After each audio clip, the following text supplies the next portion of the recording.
Hello বন্ধুরা, কেমন আছেন সবাই? আমার শরীরটা খুব একটা ভালো নেই। আসলে এত রকমের কাজ আর কিছুদিন ধরে একটু ব্রঙ্কো প্রবলেম চলছে আর কি। আর মানে লাংসের উপর দিয়ে একটা এফেক্ট আসছে, বুঝতে পারছি। দুদিন ধরে ভালো করে ঘুমোতেও পারিনি।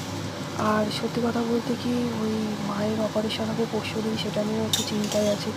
জানেন তো বন্ধুরা, আমার একটা বন্ধু আছে রাজু নামে। সে মানে আমরা একসাথে পড়াশোনা করতাম। তো অনেক দিন পর আর কি সে হঠাৎ ফোন করে বললো যে সে একটা গভর্নমেন্ট জব পেয়েছে।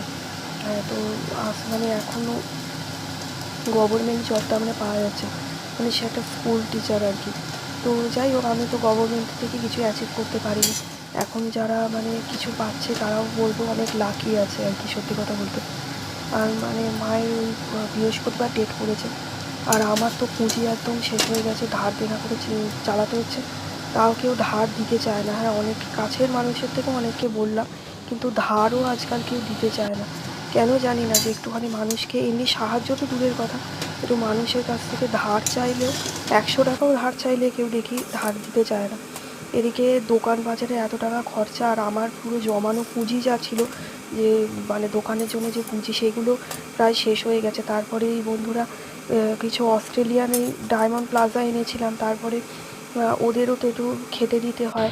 আর জানেন তো বন্ধুরা, দোকানে গিয়ে দেখি একটা খুব সুন্দর লাভ বার্ড এসছে, সবুজ রঙের আর লাল লাল ছিট দেয়া, মানে অনেকটা না লরিকিট টাইপের। তো দেখে না আমার হেভি পছন্দ হয়েছিল, কিন্তু অনেক টাকা দাম বলছে, 2600 টাকা দাম বলছে। মানে ওই দোকানে না অনেক নতুন ভ্যারাইটির নিউট্রিশনের লাভ বার্ড আসে। বদ্রি পাখিও এর আগের বার বেশ ভালো এসেছে, কিন্তু আমার না একটু লং টাইপের বদ্রি ভাল লাগে, সেই লং টেল যে বদ্রিগুলো হয়। আর এদের দানারও তো দাম অনেকটা বেশি না, আর ওরা তো ছানা টানা এসব খায় না। খুব হালকা করে মানে চাউটা রান্না করলাম, একদমই মানে হালকাভাবে। ভিনিগার এইসব তো কিছু দিই না, সয়া সসটা ইউজ করিনি, একদম হালকা খুব অল্প তেল মশলা দিয়ে রান্না করেছে। বাকি ভেজিটেবল সেরকম কিছু ছিল না, গাজর ক্যাপসিকাম কিছুই ছিল না।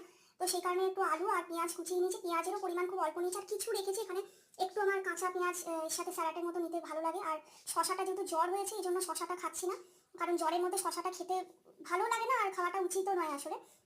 আর এখানে এই যে green chilli sauce, red chilli sauce আছে, অল্প করে নেব, খুব অল্প করে নেব, সামান্য নেব, এই জন্যই পুরো চাউয়ের সাথে মেশাইনি। আর একটু টমেটো সস রয়েছে, তো একটু টমেটো সসও নেব, নিয়ে খাবো। কারণ কি, যেহেতু শরীরটা খারাপ আর পেটেরও সমস্যা, তো সেই জন্যই আর কি খুব হালকা করে রান্না করেছি।